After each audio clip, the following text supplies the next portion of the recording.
네, 현재 시간 2시 47분 지나고 있습니다. 빠르게 오늘 시간에 특징주들 무엇이 있는지 오후장 점검해 보도록 하죠.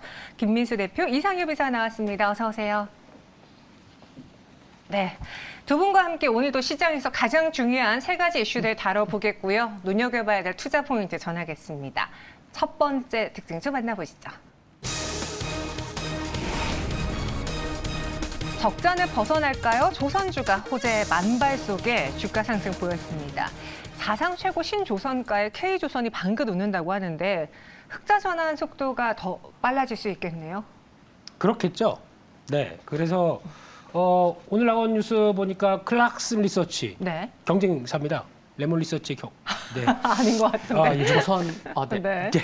아무튼 좋은 회사인데요. 여기서 이제 신조선가 지수가 발표됐는데 지난 162 넘어서 166까지 신고가가 나오면 그 안에 지수 보니까 LNG 운반선이 상당히 또 좋아졌습니다. 네. 그렇게 되면 한국의 강점이죠. 그래서 조선사 쪽 물론 독은 꽉 찼습니다. 근데 비싸게 이거래도 여기보다 조금 더 부르더라고요. 더 불러서 이거래도 한 2년 반 뒤인데 하시겠습니까? 오케이. 이런 거죠. 네, 이렇게 되면은 수익성은 더 좋아지는 쪽으로 나오는데 게다가 또 하나 뉴스가 어제 나왔던 얘기죠. 네. 프랑스의 GTT. 프랑스어로 보니까 한 열 몇 글자더라고요. 그래서 포기했습니다. 이건 포기했고요. 네. GTT라고 하는 회사 쪽에서 화물창을 팔 때 거기서 나오는 액화 기술 관련된 쪽에서 그걸 팔면서 기술 지원 서비스도 같이 팔았는데 이거를 이번에 대법 상고심에서 이거 이제 끼워 팔지 못하게 막다 보니까 이제 판결이 나다 보니까 이제 여기에 이제 로열티 안 줘도 됩니다. 그렇게 되면은 한 척당 한 100억 정도 이제 세이브를 할 수 있다라는 쪽에서 이 부분은 오히려 또 조선사 쪽에 긍정적인 뉴스가 아니겠느냐. 작지만 강한 뉴스죠. 이거 쌓이면 얼마입니까 이 돈이? 네, 그래서 이런 것도 하나의 작은 뉴스였다 이렇게 볼 수 있을 것 같습니다. 저는 신조선가 뉴스만 알고 있었는데 이 기술 지원 서비스 끼워 팔기가 불가능하다 보니까 그 점에서도 또 우리가 수혜를 볼 수 있지 않겠느냐. 이 조선 업체들이. 그렇습니다. 두 가지 뉴스를 꼽아주셨어요. 이 선가 상승이 이렇게 나타나고 있고 여기 더불어서 가격만 오른다고 되는 거 아니잖아요. 일 열심히 해야 되잖아요. 네. 수주 소식도 많이 들려오고 있던데요. 네, 수주 소식 중요하죠. 근데 이제 한국 조선사들이 1분기 선박 수주가 이제 점유율 44% 차지하면서 네. 이제 중국 제치고 1위 했다는 이제 소식 또 들려오고 또 조선 빅3 올해 수주 목표치를 1분기 만에 이제 33% 달성했다고 하는데 좀 편차는 조금 있는 것 같아요.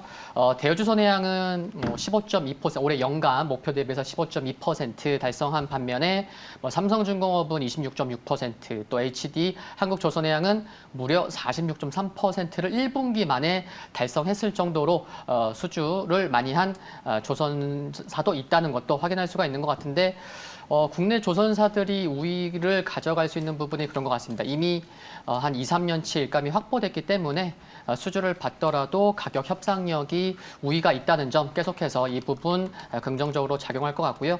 그리고 또 한 가지 더 말씀드리면은 LNG 발주 기대감이 또 있네요. 그래서 지금 에너지 메이저 기업 쉐브론에서 최대 6척, 또 이제 카타르 국영 에너지 기업인 카타르 에너지에서 최소 6척에서 많게는 12척까지 발주를 지금 추진하고 있다는 소식도 있기 때문에 LNG 하면은 한국이죠. 그럼 이런 부분 좀 살펴본다고 하면은 지금 말씀드린 소식이 또 이어지는지 여부도 좀 관심 가져보시면 좋을 것 같습니다.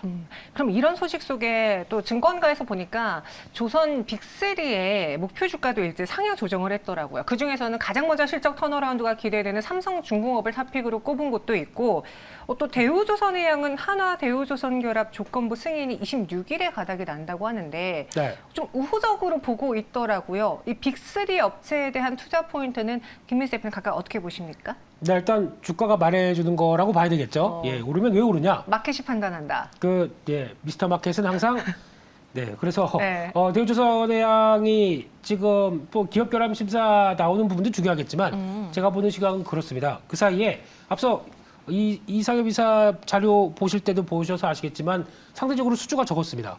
게다가 그 사이에 여러 가지 또 부침이 있다 보니까 현대중공업으로 갔다가 또 이제 이번에 한화로 가는 이런 과정이 나오다 보니까 그 사이에 집중을 못하다 보니까 수주를 좀 덜했어요. 네. 그러면 이런 때 이제는 완료가 되게 되면 수주를 할 수가 있겠죠. 수주를 이제 도크가 그러면 상대적으로 좀 비어 있습니다. 그럼 공격적으로 할 수 있겠죠.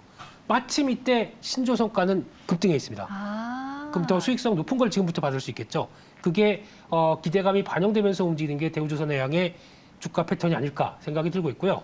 삼성중공업은 이제 적자 그동안 그렇게 보다가 나왔던 적자의 가장 큰 원인 중에 하나가 해양 플랜트 중에 나오는 그 시추선 러시아 쪽으로 넘기려 했다가 러시아가 러시아가 노해서 그게 갖고 있는 상황이다 보니까 재고에 대한 부담이 그대로 쌓여 있었겠죠. 그거를 하나씩 인도하다 보니까 이제 조금 더 빠르게 턴어라운드 할 수 있는 기반 이게 또 하나의 변화가 아닐까 싶고요. 나머지 회사는 잘하겠죠. 이상입니다. 네. 삼성중공업과 그리고 대우조선해양의 각각의 투자 포인트, 지금 시장에서 바라보는 시선에 대해서 정리를 해드렸는데 지금 이 K조선 열풍에 그럼 우리가 같이 동참해야 되는 건지 저희 시청자분 중에 한 분은 가격 오르면 뭐해? 돈을 못 벌고 있는데 라고 또 일침 남겨주고 가신 분도 계시거든요. 근데 이제 돈 벌겠다잖아요. 같이 저희 관련주도 매수해보는 게 좋을까요? 어떻게 생각하세요?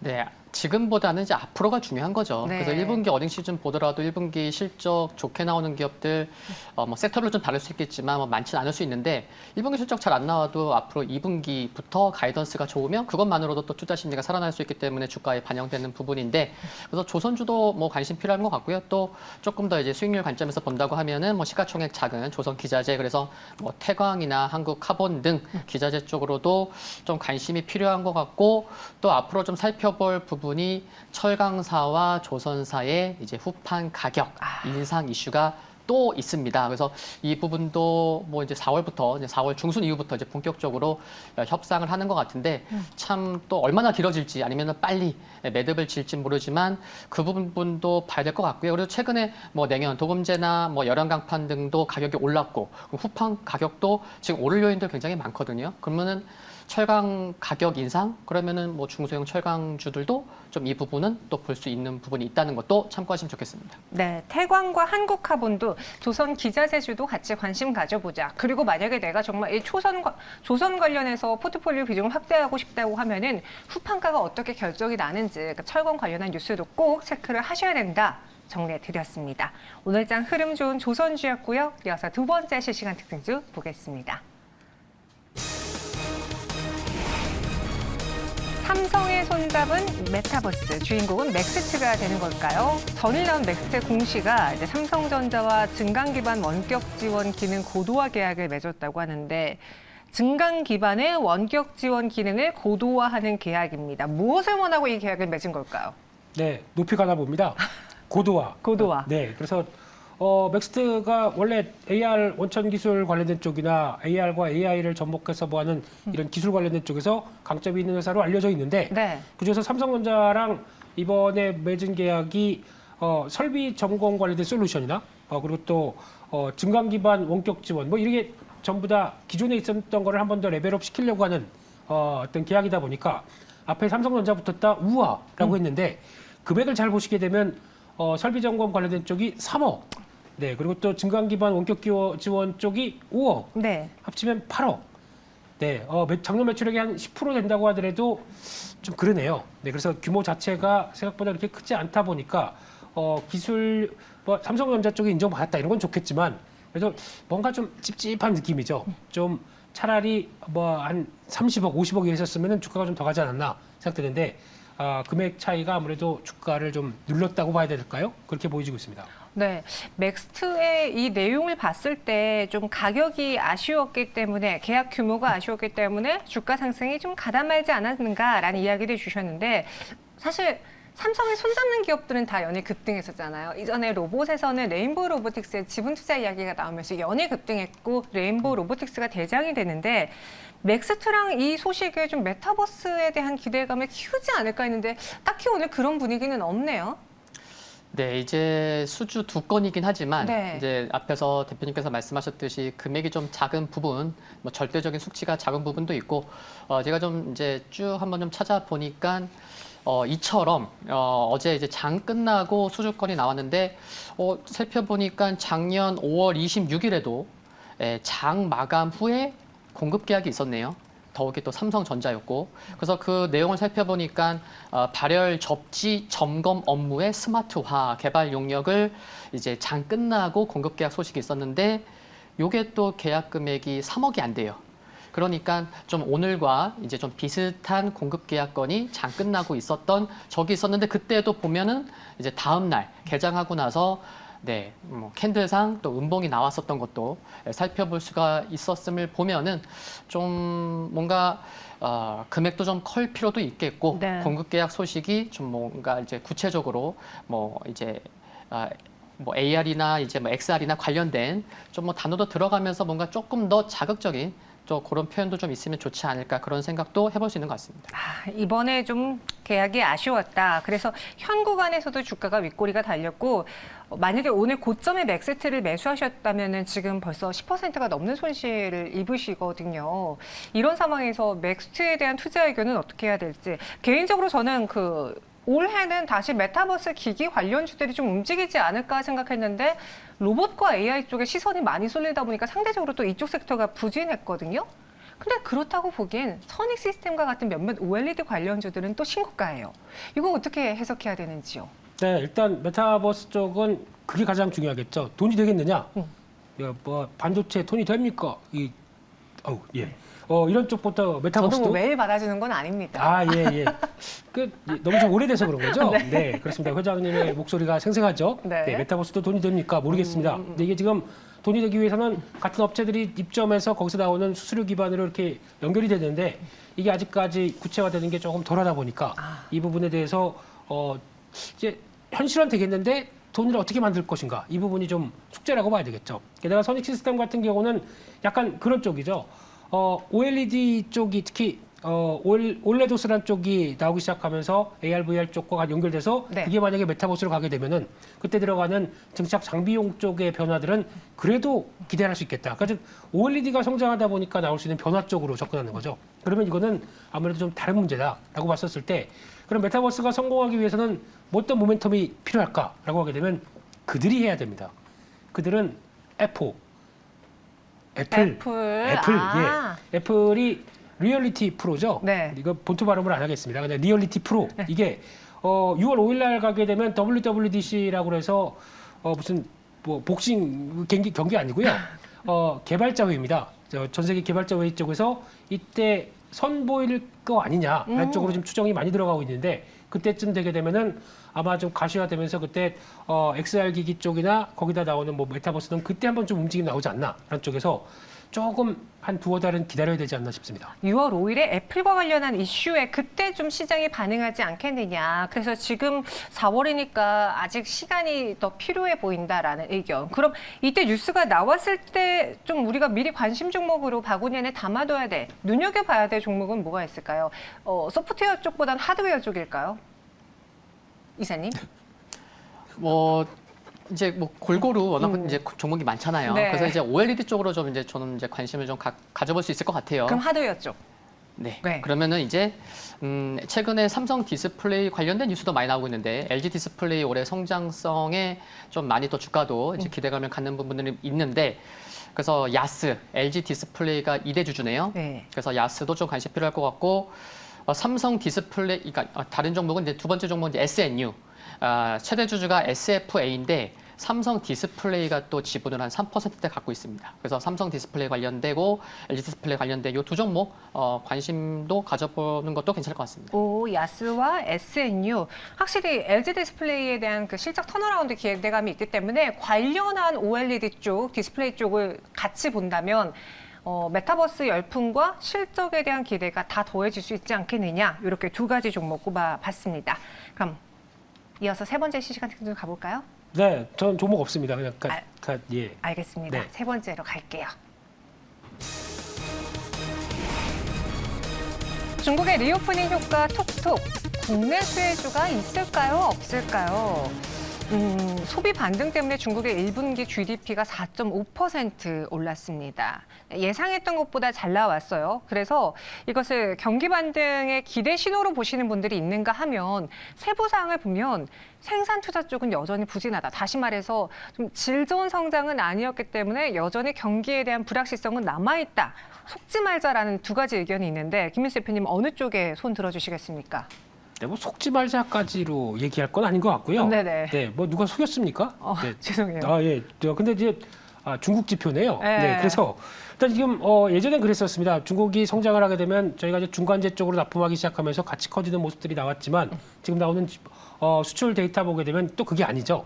그렇기 때문에 아마 지금 나오는 쪽은 중국이 내수 부양과 관련된 쪽에서 불을 지피면서 우리가 돈 쓰는데 왜 남의 국가가 뭐 이런 약간 좀 배리어가 쳐져 있는 이런 느낌이죠. 그래서 아마 서비스 쪽으로 끌어올리면서 나오는 분야가 거의 이번에 좋게 나오면서 소매 판매를 끌었다라고 하게 되면 거기에 해당되는 또 소섹터들 정도 그 정도로 바라보는 게 맞지 않나 싶기 때문에 중국인들이 거기서 나와서 그러니까 밖으로 나오기 시작하면서 그러면 아유 이제 식당에서 밥 좀 먹어보자라고 하는 쪽이나 밥 먹을 때 그냥 먹으면 안 되겠다 시장 좀 하면서 먹어야겠다 하다 보니까 귀금속이 그렇게 잘 팔려요. 아, 귀금속이요? 그 워낙 귀금속 좋아하던 분들이시니까 네. 네, 이렇게 된 거고 그러면 이제 조금 더 벗어나게 되면 아유 이제 여기서 그 동네에서 먹다 보니까 좀 지겹습니다. 그러면 한국 와서 드시겠죠? 한국에 중국저 와서 짜장면 드시면 얼마나 좋겠습니까? 이런 쪽에 변화가 나오기 시작하게 되면 리오프닝에 대한 기대감이 여행 쪽으로 확대될 수 있는 연결고리들 이거 찾는 게 더 궁극적으로는 맞지 않겠느냐 싶습니다. 아, 그 안에서 우리가 뭐 수출을 하거나 같이 판매를 해서 중간재 역할로 수익을 볼 수 있는 것보다는 중국 자체의 경기가 살아난다면 그들이 뭘 살 것이냐, 그리고 여행을 올 수 있지 않겠느냐, 이쪽으로 초점을 가져보자라는 이야기. 보면 이번에 한은도 그랬대요. 중국 리오프닝이 한국 경기 영향을 미치는 것은 미미할 것이다라고 했거든요. 김민수 대표님이 아까 시장, 귀금속 이야기했으니까 국내 시장의 화장품주로 연결 짓는 건 올바른 투자 포인트일까요? 네, 어제 시장이 답을 보여줬죠. 네. 네, 그래서 어제 뭐 외국인과 기관들의 뭐 이제 그 메이저들의 매수만 보더라도 그쪽 매수를 많이 한 것이 이제 반영됐다고 생각이 들고 그리고 어제 GDP가 이제 예상보다 잘 나왔던 게 참 중요했던 것 같아요. 이제 제로 코로나 정책 폐기한 다음에 첫 번째 GDP 이제 발표했다는 것만으로도 그렇고 그리고 이제 실질적으로 이제 중국 단체 관광객이 좀 해제되어야 이제 실질적으로 체감할 수 있는 게 좀 올라가지 않을까 싶은데 주식이라는 게 이제 먼저 앞서서 투자 심리가 좋으면 이제 움직일 수 있잖아요. 그래서 실질적으로는 이제 일본에서도 색조 화장품이 많이 팔리다 보니까 뭐 클리오가 또 많이 팔리고요. 또 로맨이 많이 팔리다 보니까 이제 아이패밀리 SC 두 개 종목도 그러니까 이들 같은 경우에는 이제 진짜 실적까지도 연결돼서 주가에 반영되고 있는데 또 뭐 같은 섹터 내에서도 또 다른 섹터를 보면은 이게 실적과 진짜 이들처럼 좀 이렇게 괴리율이 있음에도 불구하고 기대감에서 상승하고 있는 종목도 있단 말이죠. 그렇죠. 네, 근데 중요한 거는 그래도 괜찮은 것 같아요. 네. 이게 왜냐면은 이게 1분기 실적 발표하면 안 좋을 거라고 다 알고 있거든요. 그 부분이 또 이제 일부 반영된 것 같고 앞으로 가이던스는 좋을 수밖에 없기 때문에 대신에 이제 실적 발표한 다음에 조금 괴리율이 컸네? 그럼 또 조정은 나올 수 있겠지만 그래도 기대감만으로 상승할 수 있고 또 그런 것들이 또 반영되고 있으니까 뭐 크게 뭐 걱정할 건 아닌 것 같습니다. 어제 시장의 선택은 일단 1차원적으로 화장품주가 끌어올렸고요. 오늘 보니 또 철강주도 같이 받고 있어요.